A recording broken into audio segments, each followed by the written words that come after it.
আল্লাহর নবী হজরত ইব্রাহিম আলাইসাল্লাম এবং বিবি সারা আলাইসাল্লামের এত বছরের সংসার হয়ে গেল, কিন্তু তাদের ঘরে কোনো সন্তান হলো না। এই নিয়ে হজরত ইব্রাহিম আলাইসাল্লামের মনে কোনো আক্ষেপ ছিল না, কিন্তু বিবি সারা আলাইসাল্লামের মনে ছিল অনেক কষ্ট এবং হতাশার ছাপ। তাই তো একদিন বিবি সারা আলাইসাল্লাম বিবি হাজেরাকে পাশে বসিয়ে বললেন, বোন হাজেরা, তুমি তো জানো আমি তোমাকে কত ভালোবাসি, কিন্তু এই ভালোবাসার প্রতিদান কখনোই চাইনি তোমার কাছে। আমি আজ তোমার কাছে কিছু প্রতিদান চাইব, আর তুমি যে আমাকে ভালোবাসো তার প্রমাণ এর মাধ্যমেই দিতে হবে। বড় আশা নিয়ে তোমাকে বলছি বোন, আমি আজ বৃদ্ধা হয়ে যাচ্ছি, কিন্তু আমার একটি পুত্র সন্তান হলো না, তাই আমার মনে হাহাকার করছে। তুমি ইচ্ছে করলে আমার এই অশান্তির আগুন দূর করে দিতে পারো। এই কথাগুলো বলতে বলতে তার দু চোখ থেকে অশ্রুধারা বয়ে যেতে লাগলো। বিবি হাজরা তখন বললেন, বলুন আপা, আমি কি করতে পারি আপনার জন্য? বিবি সারা আলাইসাল্লাম বললেন, একজন সন্তানের অভাবে নবীর বংশ বিলীন হয়ে যাবে, তাই তোমার কাছে আমার অনুরোধ, তুমি নবী ইব্রাহিম আলাইসাল্লামকে বিয়ে করে আমার এই যন্ত্রণা নিবারণ করো। তোমার গর্ভে কোনো সন্তান হলে আমি তাকে নিজ পুত্রের মতো লালন পালন করব। বিবি সারায়ের এই প্রস্তাব শুনে হাজেরা চমকে উঠলেন এবং বললেন, এ কি বলছেন আপা, যা আমি কোনোদিন স্বপ্নেও ভাবিনি। কেন আপনি এই প্রস্তাবটা আমাকে দিলেন? আপনি কি আমাকে পরীক্ষা করছেন? বিয়ে আমার না হলেও আমি ভালো করেই বুঝি, নারীর নিকট স্বামী তার পরম ধন। স্বামীকে সবাই চায় একান্তই নিজের করে রাখতে এবং একাই ভোগ করতে। এখানে অংশীদারের কোনো স্থান নেই।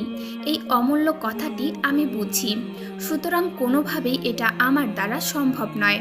আপনার কাছে জোর মিনতি করি, এই কথা আর কোনোদিনও আমাকে বলবেন না। তাছাড়া আমি আপনার সতীন হয়ে গেলে আপনার আর আমার মধ্যে এই সুসম্পর্ক থাকবে না। এর চেয়ে ভালো নবীজিকে অন্য কোনো উত্তম পাত্রী দেখে বিয়ে করাতে পারেন। তখন বিবি সারা আলাইসাল্লাম বললেন, তুমি আমার ছোট বোন, এখন যেমন আছো তেমনই থাকবে, বরং আমার স্বামীর পত্নী হিসেবে আমার স্নেহ ও মমতা আরও বেড়ে যাবে। আর তুমি যে বলছো নবীজিকে উত্তম পাত্রী দেখে বিয়ে করাতে, আসলে নবীর যোগ্য পাত্রী যেখানে সেখানে পাওয়া যায় না। এত কিছু বলার পরেও তুমি যদি রাজি না হও, তবে মনে করব যে এতদিন যাকে আপন ভেবেছি সে আমাকে শত্রু মনে করেছে, তার ভালোবাসা শুধুই প্রতারণা। এভাবেই বিবি সারা আলাইসাল্লাম বিবি হাজেরাকে বোঝানোর চেষ্টা করলেন এবং রাতের বেলা স্বামী ইব্রাহিম আলাইসাল্লামকে বুঝিয়ে বললেন, প্রিয় স্বামী, আমি আপনার সাথে দীর্ঘদিন ধরে আছি, কালের বিবর্তনে বৃদ্ধা হয়ে যাচ্ছি, কিন্তু এখনও আপনাকে বাবা ডাক শোনাতে পারিনি। তাই আমার প্রচণ্ড ইচ্ছে যে আপনি গুণবতী হাজেরাকে বিয়ে করুন। আল্লাহ চাহেন তো হাজেরার মাধ্যমেই আপনার বংশধারা রক্ষা পাবে। দয়া করে আপনি রাজি হয়ে যান। তখন ইব্রাহিম আলাইসাল্লাম বললেন, এই বৃদ্ধ বয়সে বিয়ে করে লাভ নেই। আল্লাহ তাআলা যা ভালো মনে করেছেন তাই হয়েছে, এতে আমি অসন্তুষ্ট নই। কিন্তু বিবি সারা আলাইসাল্লাম বারবার বোঝাতে লাগলেন। অবশেষে হজরত ইব্রাহিম আলাইসাল্লাম বললেন, সারা, তুমি বারবার শুধু একই প্রস্তাব দিয়ে যাচ্ছ। যাও, আমি তোমার নিকট ওয়াদা দিলাম, যদি হাজেরা রাজি থাকে তাহলে আমার কোনো আপত্তি নেই। তা শুনে বিবি সারা আলাইসাল্লাম মহা খুশি হলেন এবং বিবি হাজেরার কাছে গিয়ে এই খবরটি জানালেন। তখন হাজেরা আলাইসাল্লাম চিন্তা করতে লাগলেন, ইব্রাহিম আলাইসাল্লাম একজন নবী হয়ে আমার মতো একজন সাধারণ নারীকে নিজের স্ত্রী রূপে গ্রহণ করতে রাজি হয়েছেন, এটা তো আমার সৌভাগ্যের কথা। তাই হাজেরা আলাইসাল্লাম বললেন, তিনি যদি রাজি থাকেন তাহলে আমিও রাজি আছি।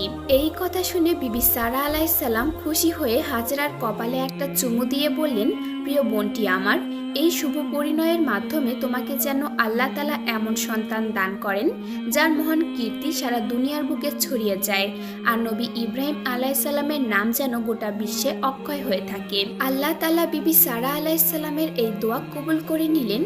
ফলে বর্তমানে বিশ্বের বড় বড় ধর্মগুলোতে হজরত ইব্রাহিম আলাইসাল্লামকে সম্মানের দৃষ্টিতে দেখা হয়। অতঃপর বিবি সারা হজরত ইব্রাহিম আলাইসাল্লাম এবং বিবি হাজেরার মুরব্বী হয়ে বিবাহের অনুষ্ঠান সম্পন্ন করলেন। বিবাহের কিছুদিন অতিবাহিত হতেই বিবি হাজেরা আলাইসাল্লাম গর্ভবতী হয়ে গেলেন। অতঃপর একটি সুন্দর চাঁদের মতো পুত্র সন্তান প্রসব করলেন। নবী ইব্রাহিম আলাইসাল্লাম আনন্দে আল্লাহ তাআলার দরবারে শুকরিয়া আদায় করলেন এবং পুত্রের নাম রাখলেন ইসমাইল আলাইসাল্লাম। কিন্তু এদিকে বিবি সারা আলাইসাল্লাম যেন কিছুর আঘাতে মর্মাহত হয়ে গেলেন। যে সারা ছিলেন সদা হাস্যময়ী, তার মুখ আজ মলিন। তার এই অবস্থা দেখে হজরত ইব্রাহিম আলাইসাল্লাম দুঃখিত হয়ে গেলেন। অতঃপর বিবি সারা আলাইসাল্লাম সবসময় হাজেরার দোষ খুঁজে বেড়াচ্ছিলেন। বিবি হাজেরা আলাইসাল্লাম ভেবে পাচ্ছিলেন না যে কোন কাজ করলে বিবি সারাকে খুশি করা যাবে। তাই তিনি দিনরাত কান্না করে কাটাতেন। যেই ভয় তিনি বিয়ের আগে করেছিলেন তাই আজ বাস্তব হলো। অতঃপর বিবি সারা আলাইসাল্লাম হাজেরার নাক কান ছিদ্র করে দিলেন। বিবি হাজেরা লজ্জায় অপমানে ধৈর্যের শেষ সীমানায় পৌঁছে গিয়েছে। তিনি এখন প্রাণ বিসর্জন দিবেন নাকি সংসার ছেড়ে কোথাও পালিয়ে যাবেন কিছুই ভেবে পাচ্ছিলেন না। এমন সময় গভীর নিশীথে তিনি স্বপ্ন দেখেন কে যেন তাকে বলছে, হে হাজেরা, তুমি ধৈর্য ধরো, তোমার সৌভাগ্য অতি শীঘ্রই আসছে। তোমার সন্তান মহাপুরুষ এই পৃথিবীতে তোমার মুখ উজ্জ্বল করবে। এই স্বপ্ন দেখে বিবি হাজেরার মন কিছুটা শান্ত হলো। এদিকে হযরত জিবরাইল আলাইহিসসালাম আগমন করে নবী ইব্রাহিম আলাইহিসসালামকে বললেন, আপনি হাজেরার নাক ও কানের ছিদ্রে অলংকার পরিয়ে দিন। অতঃপর ইব্রাহিম আলাইহিসসালাম হাজেরার নাক ও কানের ছিদ্রে অলংকার পরিয়ে দিলেন। অলংকার পরানোর সাথে সাথে হাজেরার রূপ সৌন্দর্য আরো যেন অনেক গুণ বেড়ে গেল। অতঃপর একদিন ইব্রাহিম আলাইহিসসালাম বিবি সারাকে বললেন, হে প্রিয়তমা, তুমি তো বলেছিলে যে তার গর্ভে একটি পুত্র সন্তান হলে তাকে তুমি তোমার নিজের মতো আদর করে লালন পালন করবে। আর আমাকে বলেছিলে যে আমার বংশ বৃদ্ধির জন্য তুমি তোমার জীবন বিসর্জন দিতে পারো। তাহলে তোমার সেই প্রতিজ্ঞা আজ কোথায়? তুমি আজ এতটা বিষণ্ণ কেন? তুমি বলো, তোমার জন্য আমি কি করতে পারি? তখন বিবি সারা আলাইহিসসালাম বললেন, আমার প্রতি যদি আপনার দয়া থাকে তাহলে ইসমাইলকে সহ হাজেরাকে গাছপালা পানিহীন নির্জন মরুভূমিতে নির্বাসিত করুন। বিবি সারা আলাইহিসসালাম যে এই ধরনের দাবি করে বসবেন ইব্রাহিম আলাইহিসসালাম তা কল্পনাও করতে পারেননি। তাই তিনি থমকে গেলেন।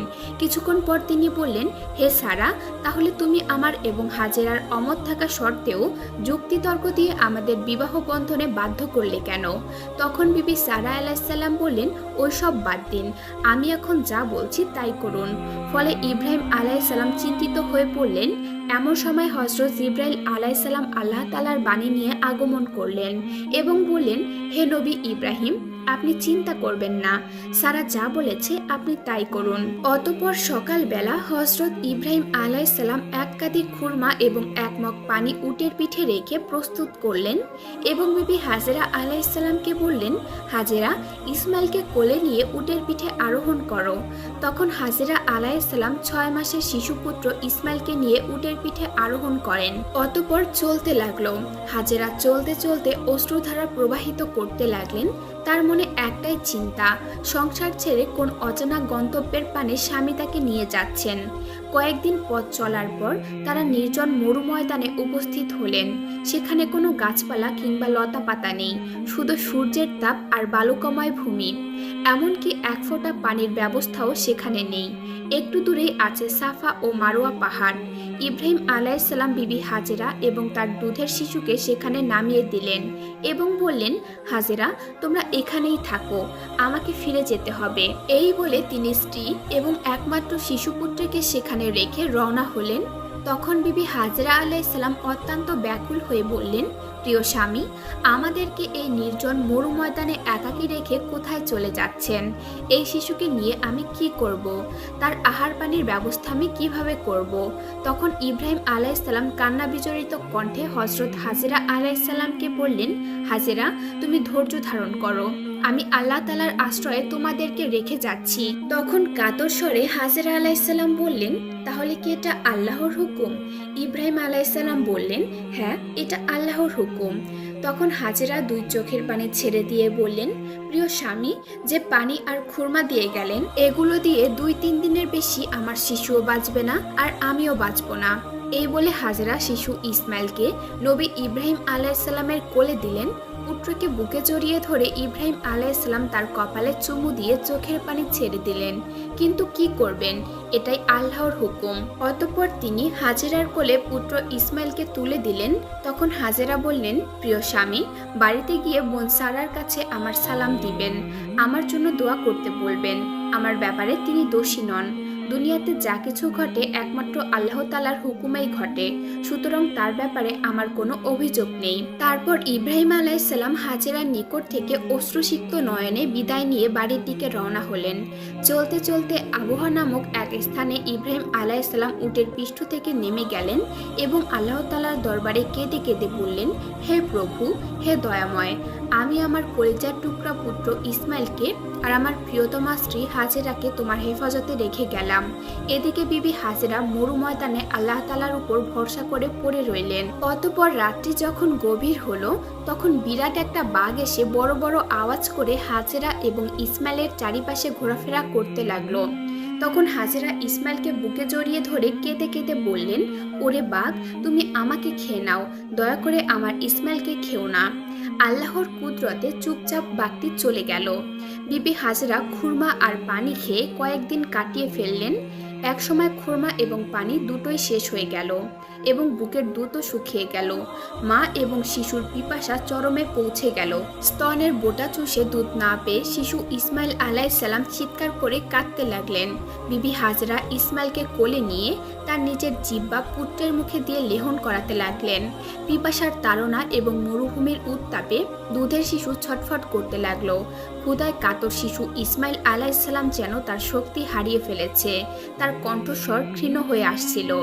শিশু ইসমাইল আলাইহিসসালাম জিহ্বা আর লেহন করছিলেন না, তাই হাজেরা ঘাবড়ে গেলেন।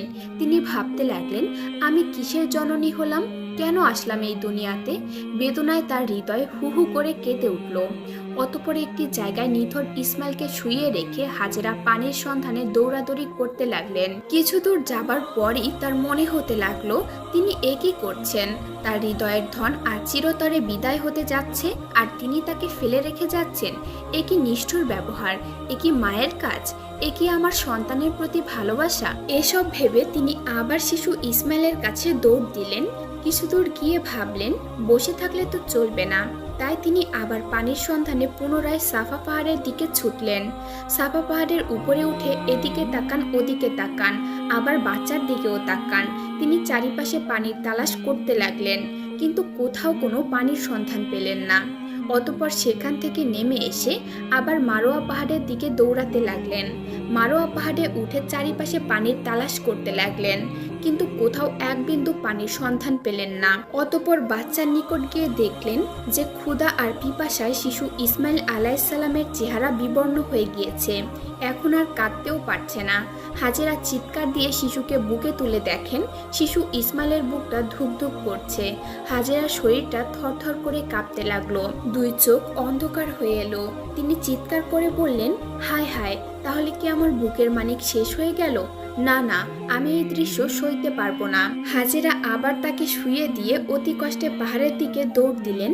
এক পাহাড় হতে অন্য পাহাড়ে 7 বার দৌড়ে মারোয়া পাহাড়ের দিকে তাকান, কোথাও হতে কোনো সাহায্য আসে কিনা। হঠাৎ শুনতে পেলেন মেঘের ডাকের মতো গুরুম গুরুম আওয়াজ। হাজেরা আকাশের দিকে হাত তুলে ডাক দিলেন, হে আল্লাহ, যদি কোনো সাহায্য দিতে হয় তাহলে এখনই দাও। আমার কলিজার টুকরা সন্তান মারা গেলে আমি আর সাহায্য দিয়ে কি করব? তিনি সন্তানের মায়ায় উন্মাদিনের মতো চিৎকার করে কান্না করছেন, শুকনো গলায় কাঁদতেও পারছিলেন না। হাজেরার এই করুণ দৃশ্য দেখে আল্লাহ তাআলা বললেন, হে জিব্রাইল, এই করুণ দৃশ্য আর দেখতে চাই না। মা তার সন্তানের জন্য এভাবে দৌড়াচ্ছে দেখে আমার রহমতের সাগরের উত্তাল ঢেউ উঠেছে। তুমি যাও, এখনই ইসমাইলের পায়ের আঘাতের জায়গায় তুমি আঘাত দিয়ে পানি বের করে দাও। এদিকে বিবি হাজেরা আসমানের দিকে হাত তুলে ডাকছেন, হে ফেরেশতারা, আমার বুকের মানিক কলিজার টুকরা ইসমাইলের প্রাণ থাকতে যদি সাহায্য করো তাহলে এগিয়ে এসো। অতঃপর জিব্রাইল আলাইহিসসালাম শিশু ইসমাইলের পায়ের নিকট এসে মাটিতে আঘাত করার সাথে সাথে পানির ফোয়ারা উতলে উঠল। হাজেরা দৌড়ে এসে পাথরের টুকরা এনে বাদ দিতে লাগলেন আর বললেন, জামজাম, অর্থাৎ থাম থাম। সেখান থেকে এই কুয়ার নাম হয়েছে জমজম। অতঃপর হাজেরা ইসমাইলকে পানি পান করালেন এবং নিজেও পানি পান করলেন। জিব্রাইল আলাইহিসসালাম হাজেরাকে কিছু খেজুর দিয়ে বললেন, এই খেজুরগুলো আপনি খান আর এগুলোর বীজ মাটিতে রোপণ করুন। হাজেরা তাই করলেন, ফলে খেজুর গাছ হয়ে গেল, এমনকি তাড়াতাড়ি খুরমাও হলো। অতঃপর হযরত জিব্রাইল আলাইহিসসালাম আরও বললেন, আপনি কোনো চিন্তা করবেন না, এখানে খানায়ে কাবা রয়েছে, এই ছেলে তার পিতার সাথে মিলে এই ঘরের মেরামত করবে। এই ভয়াবহ নির্জন মরুময়দান আবাদ হবে। উক্ত কথাগুলো বলে হযরত জিবরাইল আলাইহিসসালাম সেখান থেকে অদৃশ্য হয়ে গেলেন। অতঃপর বিবি হাজেরা আলাইহিসসালাম আল্লাহর দরবারে দুহাত তুলে লাখো কোটি শুকরিয়া আদায় করলেন এবং বললেন, হে আল্লাহ, তোমার লীলা বোঝা বড় দায়। এই তামাম দুনিয়ার প্রতিপালক তুমিই কেবল জানো কিভাবে তোমার সৃষ্টিকে তুমি লালন পালন করবে আর কিভাবে তোমার সৃষ্টি জীবকে তুমি বাঁচিয়ে রাখবে। তোমার পরিকল্পনাই উত্তম এবং শ্রেষ্ঠ। অতঃপর হযরত হাজেরা আলাইহিসসালাম শিশুপুত্র ইসমাইল আলাইহিসসালামকে নিয়ে সেখানে বসবাস শুরু করে দিলেন। সুবহানাল্লাহ, সুবহানাল্লাহ। বন্ধুরা, এই ছিল আমাদের আজকের ভিডিওটি। বন্ধুরা, আজকের ভিডিওটি যদি আপনাদের কাছে ভালো লেগে থাকে অবশ্যই চ্যানেলটি সাবস্ক্রাইব করে পাশে থাকা বেল আইকনটিতে প্রেস করে দিবেন। আল্লাহ হাফেজ।